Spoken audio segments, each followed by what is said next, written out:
తాను చపాతి పిండి కలుపుతూ ఉంటే అప్పుడు జై తన మొహానికి పిండి పోసుకొని ఆ పిండిని జాను మొహానికి పోస్తూ తనకి ముద్దు పెడుతూ ఉంటాడు. ఇక అలా జై జాను ఇద్దరు కూడా ఎంతో సంతోషంగా ఉంటారు.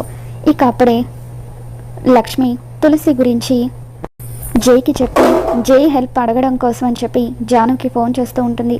జాను ఫోన్ రింగ్ అవుతూ ఉండడంతో అప్పుడు జై సీరియస్గా ఫోన్ వైపు చూస్తూ ఉంటాడు. నేను జానుతో సంతోషంగా ఉన్న ప్రతిసారి కూడా వీళ్ళు ఎవరో ఒకరు ఫోన్ చేస్తూ డిస్టర్బ్ చేస్తూనే ఉన్నారు. అసలు జాను దగ్గర ఫోనే లేకుండా ఎంత బాగుంటుందో, అప్పుడు మాకు ఎటువంటి డిస్టర్బెన్స్ కూడా ఉండదు అని చెప్పి జై అనుకుంటాడు. అమ్మ ఫోన్ చేస్తుంది అని చెప్పి జైని పక్కకు నెట్టేసి జాను వచ్చి ఫోన్ లిఫ్ట్ చేసి మాట్లాడుతూ ఉంటుంది. అమ్మ ఎలా ఉన్నావమ్మా అని చెప్పి జాను మాట్లాడుతూ ఉంటే అవతలి పక్క నుండి లక్ష్మి అమ్మ జాను అంటూ ఎంతగానో ఏడుస్తూ ఉంటుంది. లక్ష్మి అలా ఫోన్లో ఏడుస్తూ ఉండడంతో అప్పుడు జాను కంగారు గడపతో అమ్మ ఏమైందమ్మా, ఎందుకు అలా ఏడుస్తున్నావు అని చెప్పి అంటూ ఉంటే మీ అక్క తులసిని పోలీసులు అరెస్ట్ చేశారమ్మా అని చెప్పి లక్ష్మి అంటూ ఉంటుంది. అమ్మ ఏమంటున్నావమ్మా నువ్వు, తులసి అక్కని పోలీసులు అరెస్ట్ చేయడం ఏంటి అని చెప్పి అంటూ ఉంటే మొన్న గోదాదేవి కళ్యాణంలో తాలిపోయింది కదా, ఆ తాళి తులసి హ్యాండ్ బ్యాగ్లో పోలీసులకు దొరికింది. దాంతో పోలీసులు తులసిని అరెస్ట్ చేశారు. ఇందులో తులసి తప్పు ఏమీ లేదు, కావాలని ఎవరో తులసి హ్యాండ్ బ్యాగ్లో ఆ తాళి దొరికేలాగా చేశారు. అన్యాయంగా తులసిని ఇరికించారు. ఈ పరిస్థితుల్లో ఎవరిని సాయం అడగాలో ఏమీ తెలియడం లేదు.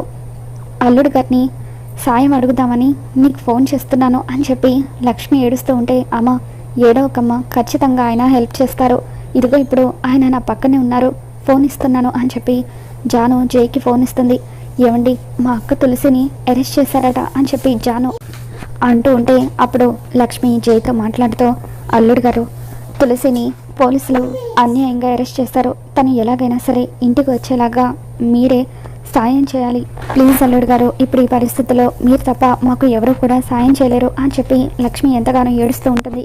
ఇక దాంతో జాను జైతో సార్ ఈ పరిస్థితుల్లో మీరు మాత్రమే మాకు సాయం చేయగలరు, అమ్మ నాన్న ఇద్దరు కూడా చాలా బాధపడుతున్నారు, ప్లీజ్ సార్ హెల్ప్ చేయండి అని చెప్పి జాను అడుగుతూ ఉంటే నువ్వు ఇంతలా అడగాల జాను, ఇప్పుడే వెళ్ళి నేను తులసిని విడిపించుకొని వస్తాను అని చెప్పి జై బయలుదేరి వెళ్తూ ఉంటాడు. నా జాను బాధపడుతూ ఉంటే నేను చూడలేను, తను సంతోషంగా ఉండడమే నాకు కావాలి.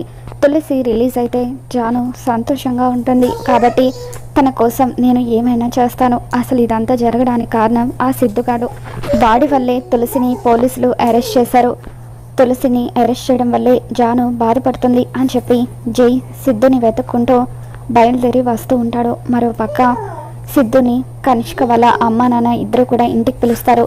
ఏంటి సార్ ఇక్కడికి రమ్మన్నారు అని చెప్పి సిద్ధు అంటూ ఉంటే ఏం లేదు సిద్ధు, కనిష్కతో నీ పెళ్లి గురించి మాట్లాడదామని రమ్మన్నాను. ఎలాగో మీకు ఎంగేజ్మెంట్ అయింది కదా, త్వరలోనే ఒక మంచి ముహూర్తం చూసి పెళ్లి కూడా జరిపించేస్తే అయిపోతుందని ఒకసారి ఈ విషయం గురించి నీతో మాట్లాడదామని రమ్మని చెప్పాను అని చెప్పి మునుస్వామి అంటూ ఉంటాడు. ఇక దాంతో సిద్ధు మా పెళ్ళికి అప్పుడే ఏం తొందర వచ్చిందండి, అయినా గోదాదేవి కళ్యాణంలో అమ్మవారి తాళి దొరకలేదు కదా, పోయిన ఆ తాళి దొరికిన తర్వాత అమ్మవారి కళ్యాణం జరిపించి ఆ తర్వాత మా పెళ్లి గురించి ఆలోచిస్తే మంచిదని నాకు అనిపిస్తుంది అని చెప్పి సిద్ధు అంటూ ఉంటే మీరు ఆ తాళి గురించి కంగారు పడాల్సిన అవసరం ఏమీ లేదు, పోయిన అమ్మవారి తాళి దొరికేసింది, పోలీసులు ఆ తాళిని రికవరీ చేశారు, దొంగను కూడా అరెస్ట్ చేశారు అని చెప్పి మునుస్వామి అనగానే అప్పుడు సిద్ధు మీరు చెప్పేది నిజమా, అమ్మవారి తాళి దొరికిందా అని చెప్పి షాక్ అవుతూ ఉంటాడు. అవును సిద్ధు, ఉదయమే టీవీలో దీని గురించి న్యూస్ వచ్చింది చూడలేదా అని చెప్పి అంటూ ఉంటే లేదు అని చెప్పి సిద్ధు పోయిన అమ్మవారి తాళి తులసి దగ్గర ఉంది కదా, అంటే తులసి తన మెడలో నుండి తాళి తీసేసిందా, నేను కట్టిన తాళిని తులసి అంత తేలిగ్గా అలా ఇలా తీసేసి ఉంటుంది, పోలీసులు ఎవరిని అరెస్ట్ చేసి ఉంటారో అని చెప్పి సిద్ధు కంగారుగా సరే అండి నేను మళ్ళీ వస్తాను అని చెప్పి అక్కడి నుండి కంగారుగా వచ్చేస్తూ ఉంటాడు. ఇక సిద్ధు అలా బండి మీద వచ్చేస్తూ ఉంటే అప్పుడే జై అటువైపుగా కారులో వస్తూ ఉంటాడు.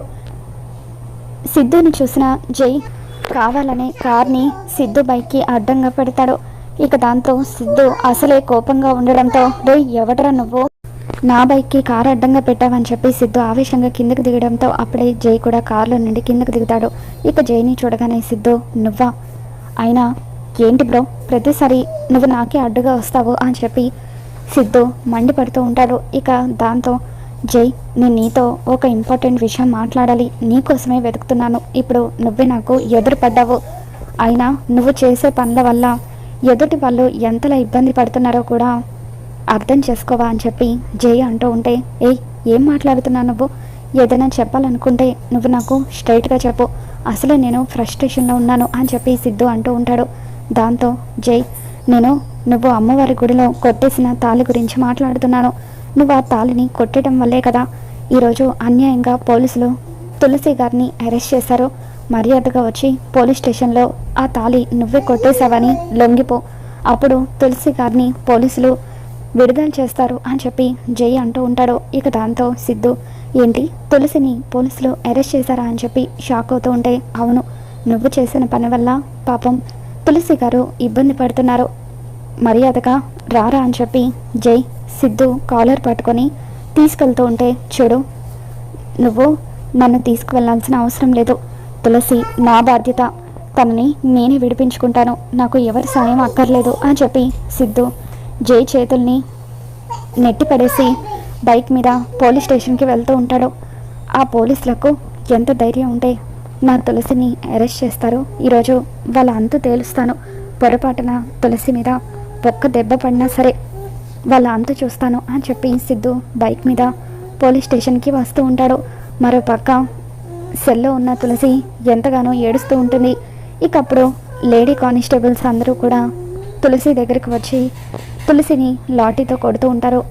మర్యాదగా నిజం చెప్పవే, ఎందుకు ఆ తాళిని కొట్టేశావు అని చెప్పి తులసిని అడుగుతూ ఉంటే, నేను నిజం చెప్తున్నాను, ఆ తాళిని నేను కొట్టేయలేదు, అసలు ఆ తాళి నా హ్యాండ్ బ్యాగ్లోకి ఎలా వచ్చిందో కూడా తెలీదు, ప్లీజ్ దయచేసి నన్ను వదిలేయండి అని తులసి దండం పెడుతూ ఉంటే, తప్పు చేసింది చాలక పైగా నేను ఏ తప్పు చేయలేదంటావా, మర్యాదగా నిజం చెప్పవే, నువ్వు ఇలా ఎందుకు చెప్తావు, లాఠీ దెబ్బలు పడితే అప్పుడు నిజాలన్నీ కూడా నువ్వే బయట పెడతావు, చెప్పవే, అమ్మవారి తాళి ఒకటేనా, లేకపోతే ఇంకా ఏమైనా దొంగతనం చేసావా, గుళ్ళో భక్తులవి 2-3 చైన్స్ కనిపించడం లేదంట, మరొకరివి ఉంగరం కూడా పోయిందట, అవన్నీ కూడా నువ్వే కొట్టేశావా, చెప్పవే, చెప్పు అంటూ పోలీసులు తులసిని కొడుతూ ఉంటారు.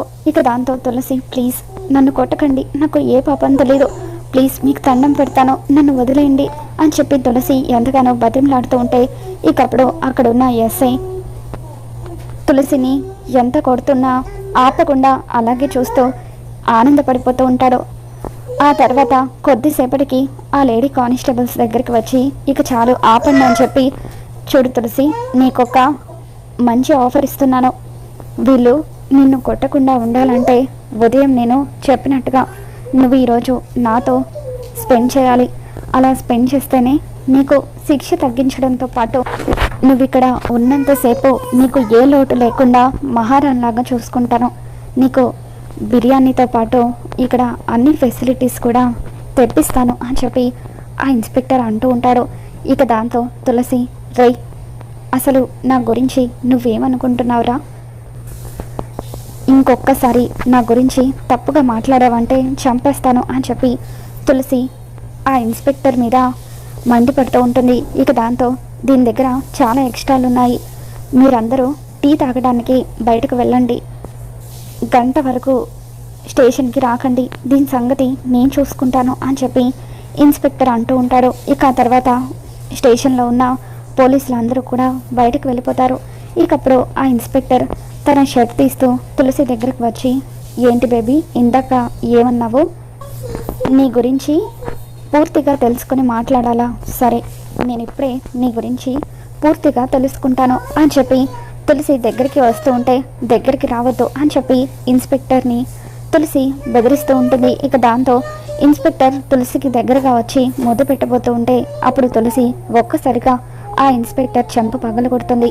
ఏంటే ఊరుకుంటే ఎక్స్ట్రాలు చేస్తున్నావు అని చెప్పి ఇన్స్పెక్టర్ తులసిని రేప్ చేయబోతూ ఉంటాడు. ఇక సరిగ్గా అదే టైంకి సిద్ధు అక్కడికి వస్తాడు. ఇక వెంటనే ఆ ఇన్స్పెక్టర్ షర్ట్ పట్టుకొని అతన్ని గోడకేసి గుద్ది, రే, ఒంటరిగా ఉన్న ఒక ఆడపిల్ల మీద అఘాయిత్యం చేస్తావా, అసలు నువ్వు మనిషివేనా, పోలీస్ వృత్తిలో ఉండి నువ్వు ఇటువంటి నీచానికి దిగజారుతావా అని చెప్పి సిద్ధు ఆ పోలీస్ ఇన్స్పెక్టర్ని చితక్కొడుతూ తులసిని కాపాడుతూ ఉంటాడు. మరి రాబోతున్న ఎపిసోడ్లో ఏం జరగబోతుందో మళ్ళీ మన ఛానల్లో తెలుసుకున్న ఈ వీడియో మీకు నచ్చినట్లయితే తప్పకుండా లైక్ చేయండి.